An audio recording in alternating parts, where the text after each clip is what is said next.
going on? It's Quinn David Furness. Welcome to my show. Quinn David Furness presents the Beantown podcast for a hot and muggy Sunday, July 26th. I suppose it is the hot part of the year, you know. You get to July, there's no more like surprise heat or excuses. It's not like you get a hot day in early June and it's like, well, June is pretty much summer, but it's still pretty hot, you know. Once you get to this late stage of July and then into August, all the way up until, I'd say, Labor Day, there are no surprise hot days. If it's hot, you had it coming. My name is Quinn David Furness, and this is my show. What's going on? How are ya? What's happening?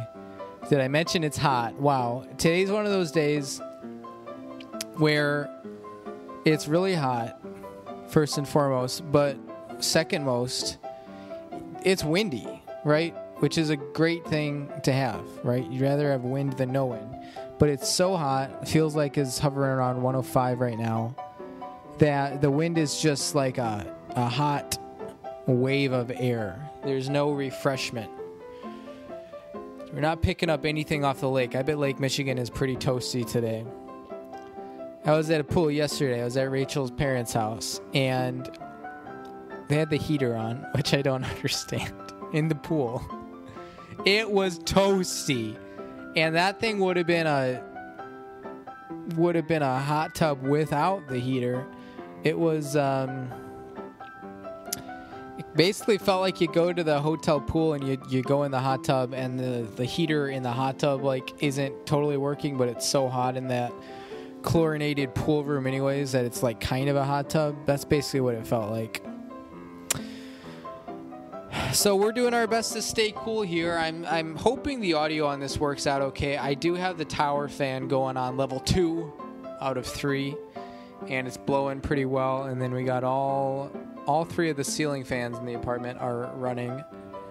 Bedroom, dining room, and living room, which is where we're recording. Just an audio cast today, in case you couldn't figure that out in the first 2.5 minutes. No video today. I look like crap. I just got home maybe 2 hours ago,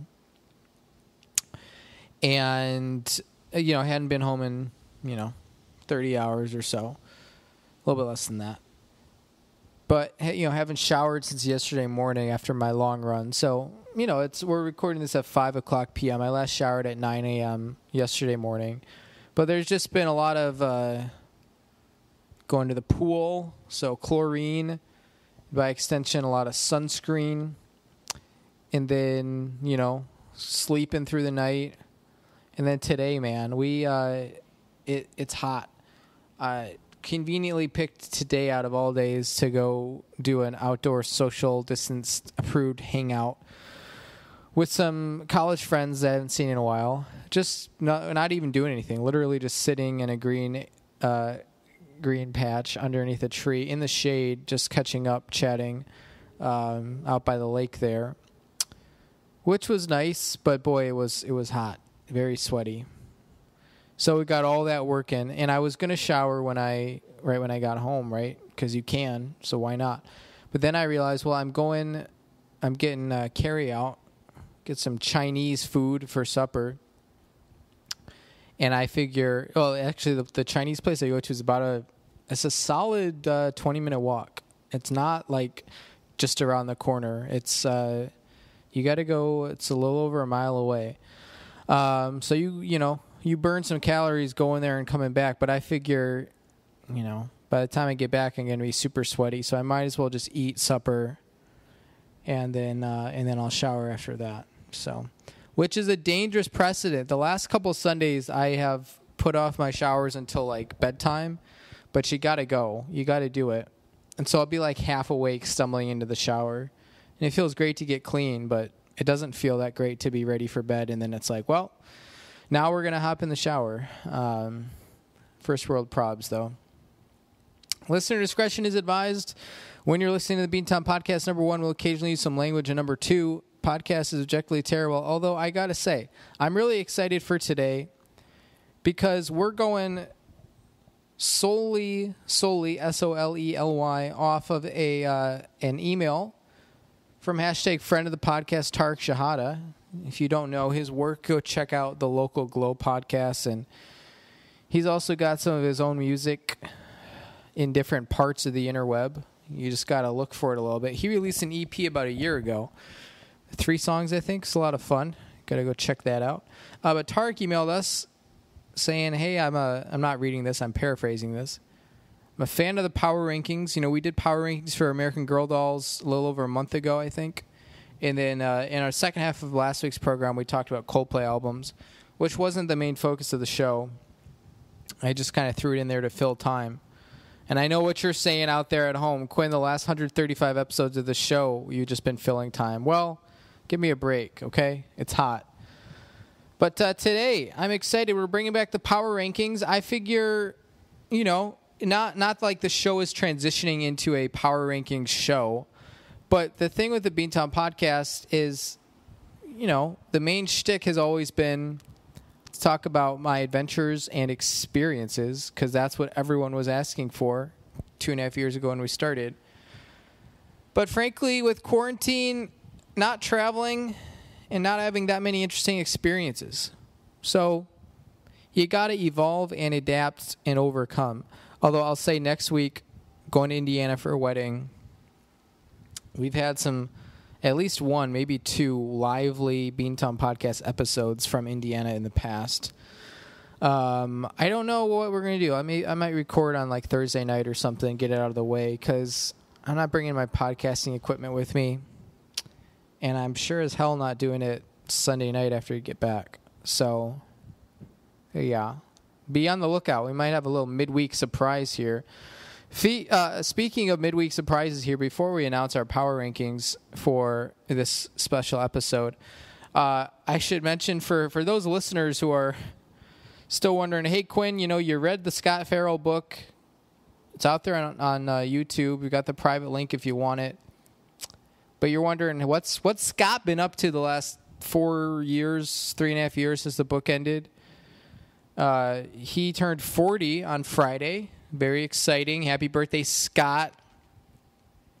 And I'll let you know this. If you listen to the audiobook, or even if you didn't and you're just aware of this character who is all too real, Scott Farrell, and you've heard me talk about how musically bad he is. Like, for a man who's committed pretty much his entire professional working career to the art form of music, other than his amateur porn, he's really bad. Like, there's a reason why he spent 20 years being a, quote, professional musician, and he's still just hanging out in Rockford working for a church, and his opera company closed. Like, they're not putting on shows anymore. He's really bad. And my point here, if you want to go check him out, the Cherry Valley United Methodist Church, where Scott Farrell works as the choir director, live streams their church service every Sunday morning. If you just YouTube Cherry Valley UMC, you can go see Scott sing and play the piano, and you can hear exactly what I'm talking about. I'm not being harsh on this guy. He's a really bad musician. Fine pianist, he's been playing for a long time now. Serviceable. But singing voice, like, I was listening to him this morning sing, no pun intended, him. He was singing Seek Ye First, the Kingdom of God. And it's just so pitchy. Like, it's a really simple song to sing. Seek ye first the kingdom of God. Yada, yada, yada. All the choir boys out there were listening. Shout out to the choir boys. Big cohort of choir boys. But, man, it just was all over the place with the pitch. I don't get it. It seems so simple. The reason I brought this up, and we're going to get... I'm not going to describe it in graphic detail. I'm only going to even allude to it. I'm not even going to use the vulgar terminology. I'll keep it anatomically correct. If you don't want to hear what Scott did for his 40th birthday party, skip ahead 1 minute here.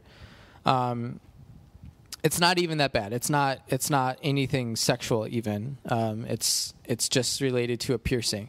I'm going to go ahead and say it right now. Scott Farrell pierced his manly part, the big one. And here's the thing they don't tell you about Twitter. There's no like NSFW filter even for public pages like Scott's. He can just post whatever pictures of whatever genitalia he wants with whatever sticking out of it, which is fascinating that you can do that on Twitter, which means there's a lot of just like porn on Twitter apparently. Not that I'm looking for it. I don't want that. I'm just shocked that you can do that on Twitter. Like you can't post porn on Instagram, I don't think. But Twitter doesn't really have a filter on that stuff. It's interesting. Whatever. That's what Scott Farrell did for his 40th birthday party. We are on minute 12 here at the Beantown podcast for Sunday, July 26th, and I'm happy to announce that thanks to a listener suggestion, Tariq Shahada, thank you for emailing us. Your request has been granted. We're going to do power rankings of invasive species today. Invasive, INVASIVE species, almost a palindrome. We are really excited to be doing it. The first step was sitting down on the couch here when I got home and figuring out which species we're going to be ranking, because really you could go crazy with this stuff. But we've picked out 10, and I'll read you the 10 I picked out here. The order I read them in right now doesn't matter. We're going to jump in. It's a top 10 power ranking. We'll do the first 5, then read our ads, and then we'll do our last 5 here. But here's the 10 invasive species that we're dealing with in no particular order. We've got the Asian carp, the boll weevil, the common rabbit, Burmese python, swamp rats, brown, what is this word? Marmorated stink bug, marmorated, MARMORATED, brown marmorated stink bug, feral pigs, killer algae. Sounds like not real, but it's all real, I promise. Zebra mussel and the European, not the European Starling, the European Union. I got that backwards. Not the European Union, the European Starling. Let me get a drink of water here. You know, we're doing okay with the heat. We're managing. It's all about staying hydrated, wearing as few clothes as possible, wearing my boxers right now. We're not naked. Getting those fans going. And yeah, during the heat of the day, you know, between, 10 a.m. and 7 p.m., yeah, it's going to be toasty. But you just got to stick it out. The important thing, keep your crotch cool. Okay, kids? For all you kids out there thinking, hey, how do we stay cool in the summer? Maybe you ran out of popsicles. Here's all you need to remember, and it's not WWJD. It's KYCC, right? Like you're emailing the Bluegrass State, but they're not your primary subject sender or receiver. You're CCing them. KYCC, keep your crotch cool. I think we could get a new Beantown podcast ad where the tagline is "Keep your crotch cool." Right? A lot of the big podcasts have like underwear ads. Oh boy. We're getting work emails Sunday at 5 p.m. What's going on in your life where you finally get to the point Sunday, 5 p.m., where it's like, all right, time to catch up on emails. You're supposed to be caught up. Okay? Tip number 2 for all the youngsters listening out there. Avoid sending emails on Sunday night. No one wants to get an email on Sunday night unless it's from those publisher clearinghouse people who show up to your door with a giant check, right? If I got an email from the publisher clearinghouse folks and it said, "We're outside your door. Open up. Free money inside." That's a Sunday night email I'd want to receive. Okay? Here's a Sunday night email I don't want to receive. I'm seeing in the Facebook group that people got into different types of classes. I might sound stupid, but how did they do that? I didn't know this was an option, and I don't know if I still have time to get into one of those specialized classes. Just keep it for Monday morning, okay? I'm doing my best. At number 10 here, Power Rankings list of invasive species. We're going to just get the boring one out of the way first. We're going with a common rabbit. Here's the thing. You might think rabbits are fun and cool and cute, and if you get one, you could name it Joel Chandler Harris. But here's the reality of the situation. 2 rabbits, 1 male, 1 female, can turn into 1 billion rabbits in the span of one glacial epoch. EPOCH, right? You didn't think I knew that word, did you? That's a problem. They're going to be eating your turnips. They're going to be eating your carrots. They're going to be all over your water chestnuts. And your strawberry fields are going down. Rabbits won't stop until you hit ground zero. They do make good stew, though. Have you ever had rabbit? Can be a little tough, but if you make it right, it can be tasty. That's the thing with rabbits, and that's why they're all the way down at the bottom of our power rankings. Because even though they can be very troublesome, you know, you get 1 billion rabbits going in the world, they might eat your crops, but you just turn around and eat them, okay?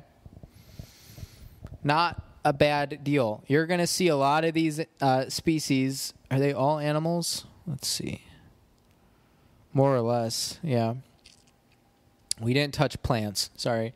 You're going to notice a lot of these animals aren't as fun to eat. I think rabbits are towards the top of the list in the eatability category.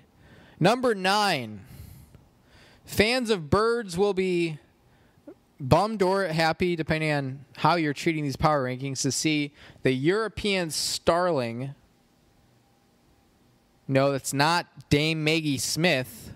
It's a type of bird coming in at number 9. Number 9 on our power rankings list of invasive species, the European Starling. If you've ever seen the Alfred Hitchcock movie, The Birds, you kind of get a sense of what's going on with the European Starling.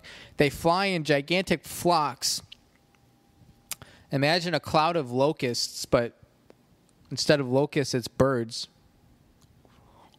And they just kind of descend upon towns, villages, and general metropoli, which is the plural of metropolis. And they kind of just wreak havoc. Apparently, they really like to bug cattle as well. You know, when I was figuring out the list of 10 species I wanted to discuss today, for most of them I was like finding them on National Geo or something and just like briefly perusing some facts and factoids about them. I'm going to try to remember as much as I can about each one of these, because I'm literally just reading off this list of 10 right here. I don't have any fun facts in front of me. But the European Starling, they can get in there and they'll mess you up, man. And in general, you know, flocks of birds can be spooky. You know, you get vultures, obviously, but you also go to the beach and there's like a ton of seagulls hanging out. Whitey birds, man, they're going to cause some issues. Or Canadian geese. What's up with geese anyways? Like, they got to stick up their ass so far. You could drill for Canada Oil. Edmonton Oilers. Edmonton, that's in Alberta, is that right? Sounds right. Edmonton and Calgary, those are both in Alberta. I've never been to Alberta. someday. I'm going to go to Banff. Okay. That's the European Starling coming in hot at number 9 on our power rankings of invasive species. At number 8, fans of the ocean will love it. I think they're from the Caspian Sea or something. One of these animals on here is from the Caspian Sea, and this one would make sense. It's the zebra mussel. Mussel, M-U-S-S-E-L. Apparently, they started in the Caspian Sea, which is the largest lake in the world. And then they somehow crossed the Caucasus into the Black Sea, which is mighty impressive. Okay, people talk about Hannibal and taking his elephants. I think we've talked about this before on the show. First of all, crossing the Strait of Gibraltar with a herd of elephants, I don't understand. But then crossing the Alps with elephants, like, were they on top of the Matterhorn or what's going on? Hannibal will get all the headlines. What no one's talking about is how zebra mussels climbed the Caucasus Mountains. Or the Caucasus, is that right? The Balkans? I don't know. The Caucasus region, where Kim Kardashian's from, to get to the Black Sea. That's pretty impressive, okay? Because usually when you see mussels, or at least in my experience with mussels, they're just kind of hanging out in the ocean. You know, they're kind of like barnacles. Just chillin'. I never seen a mussel climb Mount Elbrus before. Okay? You never see any National Geo pictures of the day where it's like a mussel family that climbed Mount Elbrus, and they've got a little mussel flag that they plant on top of the mountain, and they have an Insta caption that's like just the bicep emoji. Right? I've never seen that before. Okay? Man, I'm really talking up these zebra mussels. Maybe they should have been higher than number 8. Here's the downside to zebra mussels, though. Not as tasty as the rabbit. I know I'm offending, marginalizing, isolating the seafood community here. But I just don't get what's all the fuss with mussels. You got to, like, pry them open. Anything, okay, I'm just going to state this right now, and I'm going to do it unapologetically. 13-syllable words. Anything you got to pry open, no. No thanks.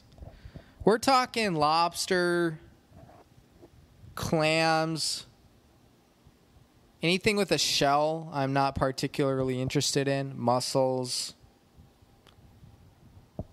Prying leads to crying. Okay?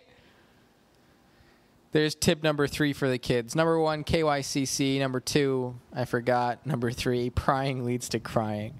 I hope you're writing this down, because I think the only one I'm going to remember is KYCC, and then I'm going to forget what that actually stands for. Keep your crotch cool. And prying leads to crying. And there was we had number 2, but I forgot what it was. Zebra mussels, number 8. Number 7, the longest one on the list, and I need my reading glasses. They're in the other room. I'm trying to remember what this word is. I don't know what it means. The brown, same issue I had last time. I got to get real close to the screen. The brown marmorated stink bug. Marmorated. I think I already spelled it. Here's the thing with stink bugs. They smell pretty bad. But the reason they're not any higher on this list is because they don't really do anything else. They're just kind of there. Apparently, they can reproduce really rapidly, which I think is a common trait amongst most of the species we're discussing today. But I remember when I'd be corn detasseling, in the corn there were always, there's lots and lots of different bugs, but the ones you always notice were the stink bugs, because they're big and box-like. And occasionally you would crush one with, in between the leaves of a corn plant, and it would get real stinky. And a profession that's already notoriously stinky, detasseling corn, stink bugs just make it all that much worse. Especially when you get the brown marmorated ones, as far as stink bugs go, they're probably the stinkiest, okay? That's just my opinion. But who are you going to trust, okay? Some etymologist who's teaching you about words, or some entomologist who's teaching you about insects, or Quinn David Furness, okay? Those are your three options. End of list. Number 6, last one before we read our ads here. I'm really running out of gas. Just like personally, I'm on the couch, like rubbing my face. I don't really like smell that bad, but I don't smell good. And I'm just kind of hot and need an ice bath. But we're going to make it. That's my promise. That's the Beantown podcast guarantee. What I might do is once we get through the ads here, I might actually pause the recording and get some ice water. Anything to kind of shock me back into coherence. Stop me up. Ooh. If you stop me up, I'll never stop. Never. Oh! Number 6, last one before our halftime break here is the Burmese Python. Probably the spookiest animal on our list here, and maybe the most dangerous to humans in terms of actually being killed by an animal, is the Burmese Python. Burma, of course, the former name of Papua New Guinea, or Ceylon, I don't remember which one, somewhere in Asia. And these pythons they're trouble, man. I read that they were the only reason they've been introduced into the Western world is because of people that keep them as exotic pets. I'm like, if you're going to get a pet, make it an erotic pet. Which I understand the confusion because a snake can be erotic, sexy, Slytherin. Oh, there's some Harry Potter fan fiction for you. But no, right? Scarlett Johansson voices Kaa, Kaa.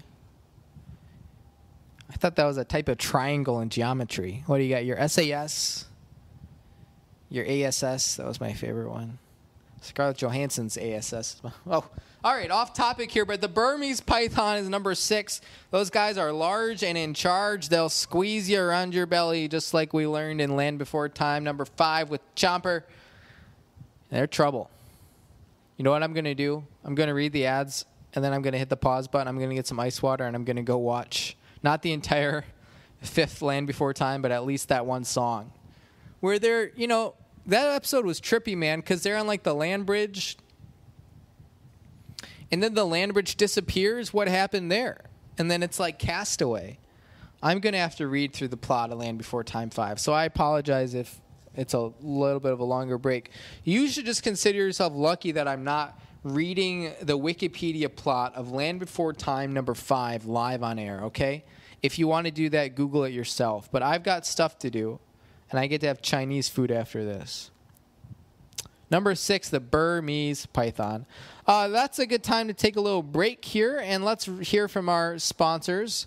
And again, if you've got an idea for a product that you want advertised on our show that could utilize the slogan, keep your crotch cool, whether it be tampons or industrial fans or athletic wear or literally anything else, bratwursts, just let us know, okay? Because we're open for suggestions. Whole Pride, Oregon. Are you tired of selling your house for less than a quarter of what it's worth, all because you couldn't find a reliable home inspector in time? Well, Oregon listeners, there's good news. Home Pride, That's not what it's called. Home Pride Inspection Services in Bend, Oregon is Central Oregon's hottest new home inspection provider with inspection services including things like heating and cooling, roofing, plumbing, and so much more. Home Pride Oregon is both contractor certified and home inspection certified, so you know you're getting the good stuff. If you're tired of big real estate stranglehold on the home inspection market and you want a safe, certified home inspector that you can trust, you have to call Steve. Here's the number, 541-410-0316, or you could visit homeprideoregon.com. Again, 541-410-0316, or you just head to homeprideoregon.com. Home Pride Oregon Inspection Perfection. Shout out to the Samson Q2U series. It's crazy to think now we're 2.5 years into the Beantown podcast. Samson has been with us since the start of it. And we're a couple more mediocre months of episodes away from hitting 3 years of Beantown. Isn't that crazy? Like, that's over 10% of my life. I've been doing this podcast. It's a long time. That's a lot of crappy audio, right? I just started doing it because I just kind of started doing it one day. And look at where we are. We reached our peak and we're back in the valley in terms of downloads. For a while there, we were running hot. About this time last year, we had a couple episodes where we hit 1,000 downloads. I don't know what happened, man. Completely wheels fell off. That's okay. These things happen. My point being, when God speaks, he uses a Samson. I still have the TV Guide story written, it literally just says TV Guide story on the Google Doc. We got to get rid of that. The TV Guides are officially gone. I think I mentioned this last week or the week before. I have recycled them. They're out of my life until a new magazine subscription offer comes along. Cuts by Q. Bob and weave. We all know the hairstyle. We all love it. But how many Chicago-based independent barbers can actually give it to you the way you deserve? Enter Cuts by Q. It's like Enter Sandman, but different. Cuts by Q has been independently owned and operated since 1995 and is probably one of the better barbershop operations, serving Chicago, Cook County, Northwest Indiana, and the greater Chicagoland area. From beehives to bangs, faux hawks to flat tops, and everything in between, you have to call Cuts by Q at 815-298-7200, or you can email cutsbyq@yahoo.com. Again, that's Cuts, Q-U-T-Z, by Q at yahoo.com. Sing it with us loud and clear. Oh, we're starting up here when you need a fresh do, something that's snappy and new. Just call the experts at Cuts by Q. Cuts by Q. You know what we really need? We need to get Scott Farrell to sing the Cuts by Q song for us. Except it would sound like shit. Apologies for my language, but not really. I'm going to take a quick pause. I'm going to get some ice water. We got 5 more species to go. And I'm going to read the plot of The Land Before Time 5. And if it's good enough, I'll read it live on air, okay? I'll be right back. All right, we're back. Get a load of this. It's kind of quiet, but I'll do my best.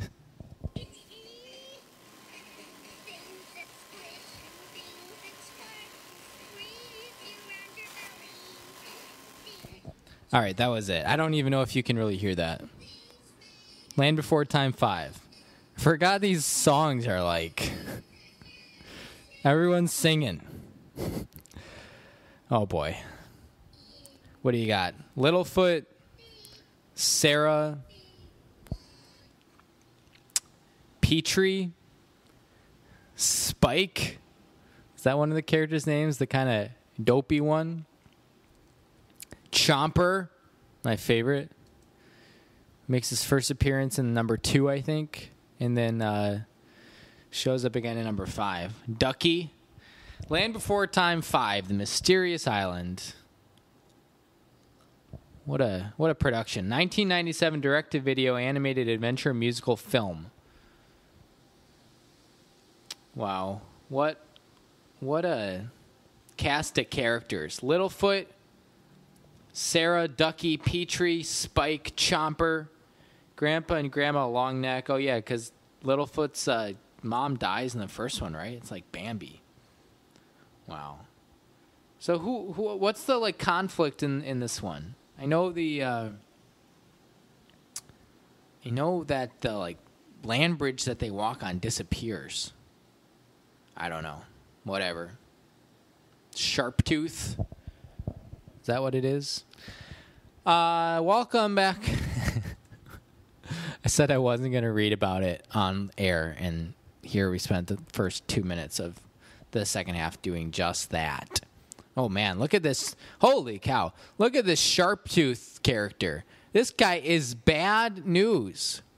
Holy cow, there's YouTube clips and everything. Look, this Sharptooth guy is trouble, okay? Maybe we should put him on the list of invasive species. Not Sharptooth. Holy cow, he's like he's like a mountain goat. Look at him, he's on the side of this mountain. You got to pause this episode of the Beantown podcast and go watch the YouTube clip with 76,000 views, The Land Before Time 5 against Sharptooth. Look, he's in the caves. They put Ducky out there as a bait? Wow. What a picture. Well, I wasn't sure what I was going to watch tonight, but I think it's become pretty clear that we're watching The Land Before Time, The Mysterious Island. Oh, man, he went into the water and he's still... Oh, watch out for that boulder. It's going to fall on your head. What? They're pushing this giant-ass boulder. It got to weigh 5 tons off the edge of the cliff, and they're about to hit... Oh, man. Petrie's going to get eaten by Sharptooth. Oh, the steam from his nostrils blew him away. This is riveting stuff. Uh-oh. Littlefoot and Sarah are pushing the boulder on top of the dino's head. Ducky's right on his nose. This is crazy stuff. Can you believe this was direct to video? I sure can't. Oh, he pecked him in the eyelid. That's a good move. Uh-oh. Where's Chomper during all of this? I thought Chomper was supposed to be our big hero. So someone died. Yikes. Oh, I thought Petrie died, but everyone's okay. If you're just joining the Beantown podcast on minute 38 here, we are doing a power ranking of the top 10 invasive species, which is very exciting, especially for all those science nerds listening to our show. I think we've had a pretty good time so far, and we're about ready to jump back into our list and go for the last 5 here. All right, let's do this. Let's review our where we've been so far. Number 10 is our power rankings list of invasive species. Number 10, the common rabbit. Ooh, be quiet. I'm hunting wabbits. You know that song, Wabbit Slayer? Oh, you got to YouTube that. Kill the wabbit. Oh, and there won't be no more Peter Wabbit, no more Water Wabbit, no more Playboy Bunny Wabbit. Oh, it's pretty good stuff. Elmer Fudd. Number 9, the European Starling. Number 8, Zebra Mussel. Number 7, the brown marmor stink bug. Number 6, the Burmese Python. And picking it up here in the second half, which will be far shorter than the first half, I promise, because I'm kind of hangry and hot and hangry. Hot and hangry. What's going on there? That's not right. I'm going crazy over here. Number 5, swamp rats. They live in Louisiana. They're kind of like those things... The beasts of incredible size or whatever from The Princess Bride, whatever they're called, rodents of impeccable tonsils. I don't remember what they're called. They live in Louisiana. They're like beavers' evil cousins because they just go in there and they really wreck stuff. Apparently, they like to go into like lakes and riverbeds and they just start digging. And they don't stop until it's done. No one knows what they're digging for. Gold, I suppose. Wouldn't it be so cool if there was an entire species of animal that like valued a precious metal like gold or silver the way humans do, and they used it to like trade and start their own currency system? You'd have to be a pretty intelligent animal, but I could see like parakeets doing that, or cockatoos. Don't sleep on the swamp rats, because they might be starting their own currency system. You go down to Louisiana, you're going to see some swamp rats starting their own gold mints and gold mines. That'll mess you up, man. Number 4, we're getting down to it here. Oh, I said I don't have any plants. Well, someone's going to have to check me on this. I'm not a botanist. Killer algae coming in at number 4. Algae's a plant, right? Algae is not an animal. Algae is a plant. Can someone check on the algae for us? Please, thank you. We'll get our assistant on that. Killer algae, I forgot what I was reading about them, but it sounds like trouble, okay? Anything with a killer in front of them, whales or orcas or Brandon flowers, they're going to be trouble, okay? Killer algae, they're going to show up. They're going to be in your pools, your ponds, your schools, your community centers, your mom and pop stores, and they are just going to wreck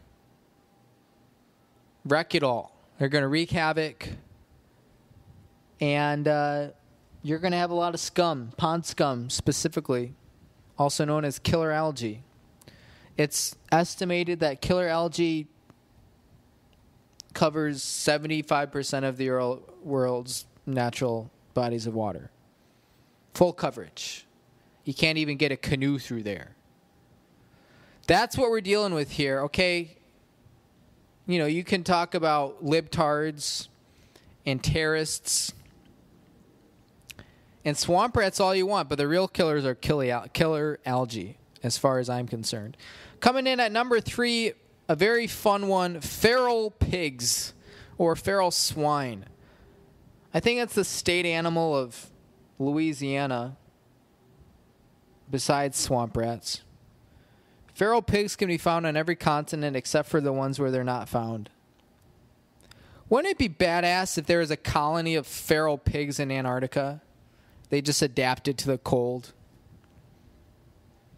You know, Kurt Russell down there in the Thing. You know, you think the real killer is the Thing, but turns out it's a colony of feral pigs. How do they get to be so feral anyways? And what exactly does it mean to be feral?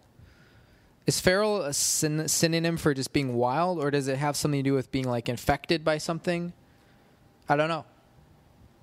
But I tell you what, regardless, if you're a feral pig, you're going to be causing some trouble. They're coming in, they're eating all your truffles, and they're not getting your hints for when it's time to leave, okay? So you're just going to have to tell them right to their faces. The problem with feral pigs, they're not very good listeners, historically. I'm sure before someone emails us and says, oh, but my feral pig listens to me just fine. I'm sure if you get one in isolation and train it, it would be a good listener. But in a pack, you get that pack mentality going, those guys aren't going to take your shit. You can take that to the bank. Number 3, feral pigs. Number 2, we're down to the nitty-gritty here. Number 2 is Asian carp, everyone's favorite fish and everyone's favorite type of carp. You know, Asian carp were really stealing the headlines like 15 years ago, particularly in the Great Lakes and like the Illinois River. And I feel like we don't really talk about Asian carp anymore, but I don't know if that's because we've sort of gotten it under control or if it's just become part of the ecosystem. How did the Asian carp get into the Great Lakes from Asia? That's what I want to know. That's maybe even more impressive than the family of mussels that climbed Mount Elbrus, Europe's tallest mountain. which I don't think we gave enough credit, to that family of mussels. Zebra mussels, not just any average mussel, but Asian carp making its way from the Himalayas, its native habitat, to the Great Lakes region, the Illinois River, and beyond. They're everywhere at this point. And I don't want to get any angry letters about racial and ethnic stereotypes saying, hey, Quinn, you singled out the Asian carp. What about the other carp?